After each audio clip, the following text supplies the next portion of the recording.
మనం ప్రతి సంవత్సరం అక్టోబర్ 31వ తేదీన జాతీయ ఐక్యతా దినోత్సవాన్ని జరుపుకుంటున్నాం. నేషనల్ యూనిటీ డే అంటాం. నేషనల్ యూనిటీ డే ఇది యాక్చువల్గా మన భారతదేశం యొక్క నేషనల్ మూమెంట్లో పాల్గొన్నటువంటి ప్రముఖ లీడర్ సర్దార్ వల్లభాయ్ పటేల్, అలాగే మన భారతదేశం ఇండిపెండెంట్ ఇండియా స్వతంత్ర భారతదేశంలో మొట్టమొదటి హోమ్ మినిస్టర్ సర్దార్ వల్లభాయ్ పటేల్ యొక్క జయంతి సందర్భంగా మన దేశంలో నేషనల్ యూనిటీ డేగా జరుపుకుంటున్నాం.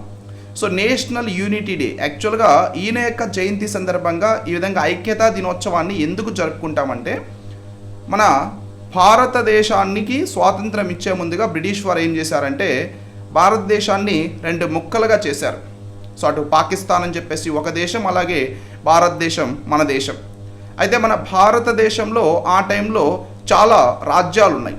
సో చాలా ఇండిపెండెంట్గా ఉన్నటువంటి రాజ్యాలు ఉన్నాయి. సో కాబట్టి వాటన్నిటినీ కూడా కలిపి మన భారతదేశంలో కలిసే విధంగా చేసి ఆ సంప్రదింపులు చేసినటువంటి ప్రముఖమైనటువంటి వ్యక్తి Sardar Vallabhbhai Patel.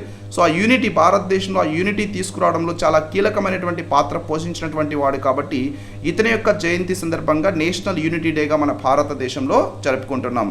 Every year 31st October, ప్రతి సంవత్సరం అక్టోబర్ 31వ తేదీన భారతదేశ స్వాతంత్ర పోరాటంలో చాలా కీలకమైనటువంటి పాత్ర పోషించినటువంటి సర్దార్ వల్లభాయ్ పటేల్ జయంతి సందర్భంగా ఆయన్ని స్మరించుకుంటూ మనం దేశ ఐక్యతా దినోత్సవాన్ని జరుపుకుంటూ ఉన్నాం. మన భారతదేశం యొక్క మొట్టమొదటి ఉప ప్రధాని అయిన, అలాగే భారతదేశం యొక్క మొట్టమొదటి హోంమంత్రి.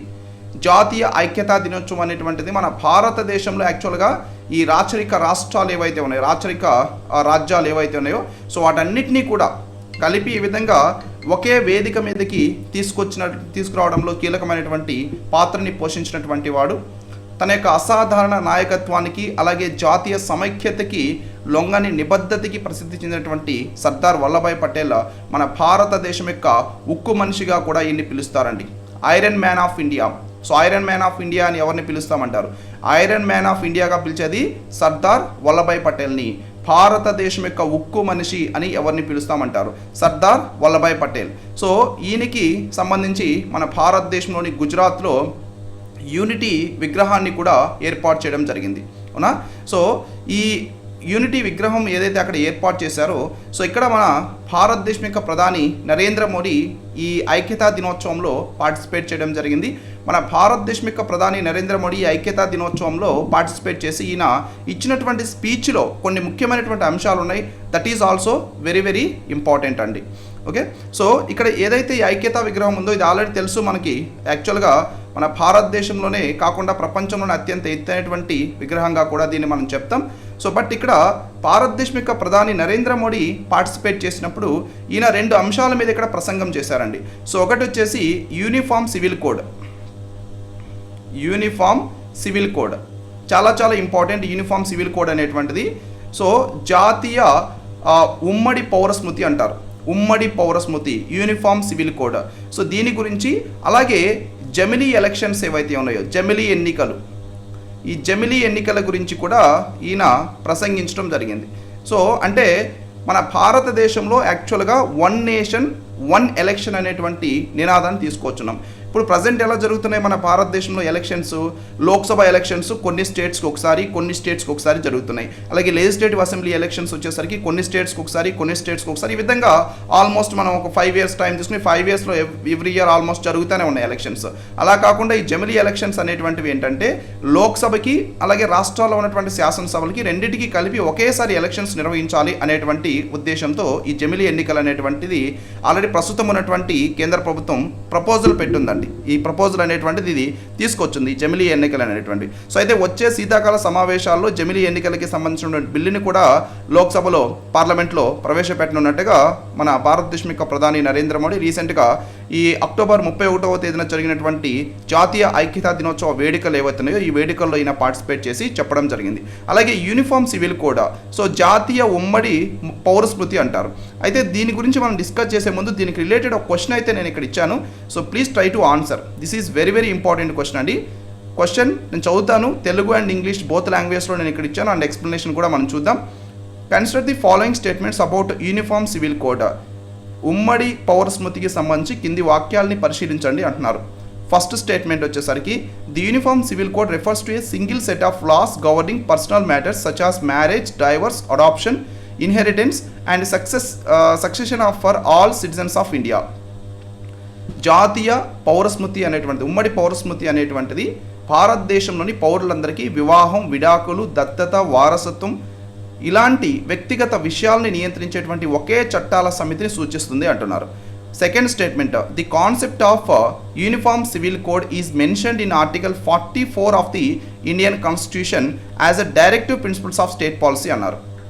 ఉమ్మడి పౌరస్మృతి భావన భారత రాజ్యాంగంలోని ఆర్టికల్ 44లో రాష్ట్ర విధాన నిర్దేశక సూత్రాలు, ఆదేశక సూత్రాలు అంటాం కదా, సో వీటిల్లో పేర్కొనబడింది అంటున్నారు. So options which of the above statements are correct అన్నారు. ఈ 2 స్టేట్మెంట్స్ ఇచ్చారు కదా, 2 స్టేట్మెంట్స్లో కరెక్ట్ స్టేట్మెంట్ ఏంటి అంటున్నారు. ఆప్షన్స్ ఆప్షన్ ఏ 1 మాత్రమే, ఆప్షన్ బి 2 మాత్రమే, ఆప్షన్ సి పై 2 కరెక్ట్ అంటున్నారు, option D none of the above. Can you please answer the question. This is very very important question అండి, చాలా చాలా ఇంపార్టెంట్ క్వశ్చన్. సో మీరు కరెంట్ అఫైర్లో నుంచి మీరు ఇప్పుడు మనం ఏం చేస్తున్నాం, ఇక్కడ పాలిటీకి సంబంధించినటువంటి క్వశ్చన్ ఇది, అవునా? ఇది యాక్చువల్లీ పాలిటీ, బట్ ఇక్కడ యూనిఫామ్ సివిల్ కోడ్ అనేటువంటిది న్యూస్లో ఉంది. ఎందుకంటే మన భారతదేశం యొక్క ప్రధాని నరేంద్ర మోడీ రీసెంట్గా జాతీయ ఐక్యతా దినోత్సవం సందర్భంగా యూనిఫామ్ సివిల్ కోడ్ గురించి ఈయన మాట్లాడారు.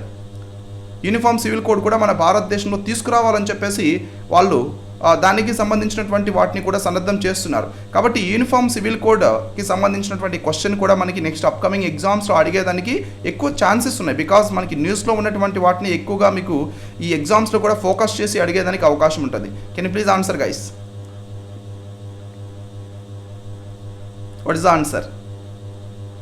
C if it is incorrect also please try to answer. ఇది మీకు తెలియకపోయినా కూడా ఆన్సర్ చేయడానికి ట్రై చేయండి, అట్లీస్ట్ గెస్ చేయడానికి ట్రై చేయండి. Yes, so here absolutely option C is the correct answer, right? So uniform civil code, so uniform civil code ఉమ్మడి పౌరస్మృతి అంటాం. సో ఈ ఉమ్మడి పౌరస్మృతి అనేటువంటిది ఏంటంటే ప్రస్తుతం మన భారతదేశం తీసుకుంటే మన భారతదేశంలో వివాహంకి సంబంధించి కానీ, విడాకులకి సంబంధించి కానీ, లేకుంటే ఎవరినైనా దత్తత తీసుకోవడానికి సంబంధించి కానీ, ఇలాంటి వాటిల్లో లైక్ ముస్లిమ్స్ని తీసుకుంటే వారికి ఒక పర్టికులర్ లాస్ అనేటువంటివి దీంట్లో ఉంటాయి. అలాగే క్రిస్టియన్స్ని తీసుకుంటే వాళ్ళకి సపరేట్గా కొన్ని ఉంటాయి, అండ్ హిందూస్ తీసుకుంటే హిందువుల్లో సపరేట్గా ఉంటాయి. సో ఇలాగేంటంటే మతాల వారీగా వీటికి సంబంధించినటువంటి చట్టాలు మన భారతదేశంలో ఉన్నాయి ప్రస్తుతం. సో అలా కాకుండా ఈ అన్ని మతాలకి కూడా ఒకే ఒక చట్టాలని తీసుకురావాలి అనేటువంటి, ఒకే రకమైనటువంటి చట్టాలు ఉండాలి అనేది ఈ యూనిఫామ్ సివిల్ కోడ్ అనేటువంటిది చెప్తుందండి. ఓకేనా? సో కాబట్టి ఇది ఇక్కడ మనకి ఫస్ట్ స్టేట్మెంట్ అడిగింది ఇదే. So this is correct statement, first statement correct statement. తర్వాత ఈ యూనిఫామ్ సివిల్ కోడ్ అనేది మన భారత రాజ్యాంగంలో directive principles of state policy ఏవైతే ఉన్నాయో, డైరెక్టివ్ ప్రిన్సిపల్స్ ఆఫ్ స్టేట్ పాలసీలో ఆర్టికల్ 44లో క్లియర్గా మెన్షన్ చేస్తున్నారు. ఆర్టికల్ 44లో వీటిని గురించి పేర్కొనడం జరిగిందండి. ఇది మన భారతదేశం యొక్క భూభాగం అంతటా కూడా పౌరుల కోసం ఒకే విధమైనటువంటి పౌర స్మృతిని పొందేందుకు ప్రయత్నిస్తుందండి. సో కాబట్టి సెకండ్ స్టేట్మెంట్ కూడా కరెక్టే, బోత్ స్టేట్మెంట్స్ కరెక్ట్. సో కాబట్టి మన ఆన్సర్ వచ్చేసరికి absolutely option C is the correct answer. అయితే దీన్ని మన రాజ్యాంగంలో ఉన్నా సరే మళ్ళీ దీనికి సంబంధించి సపరేట్గా చట్టాలు తీసుకురావాల్సినటువంటి అవసరం ఏంటి అని మీరు అడగొచ్చు. మీకు తెలుసు మన భారత రాజ్యాంగంలో ఈ డైరెక్టివ్ ప్రిన్సిపల్స్ ఆఫ్ స్టేట్ పాలసీలో ఉన్నటువంటివి ఏవైతే ఉన్నాయో సో ఇవి ఖచ్చితంగా అమలు చేయాలి అనేటువంటిది లేదండి. సో వీటిని అమలు చేయొచ్చు, అమలు చేయకుండా ఉండొచ్చు. సో వీటిని అమలు చేయాలంటే పర్టికులర్గా దానికి సంబంధించినటువంటి కొన్ని చట్టాలు తీసుకొచ్చి అమలు చేయడం జరుగుతుందండి. Directive principles of state policy మ్యాండేటరీగా అమలు చేయాలి అనేటువంటిది అయితే లేదు. సో కాబట్టి ఇది ఇంకా అమలు చేయలేదు. ఆర్టికల్ 44 యూనిఫామ్ సివిల్ కోడ్కి సంబంధించినటువంటి ఆర్టికల్ మన భారత రాజ్యాంగంలో article 44. This is very very important, తప్పనిసరిగా గుర్తుపెట్టుకోండి.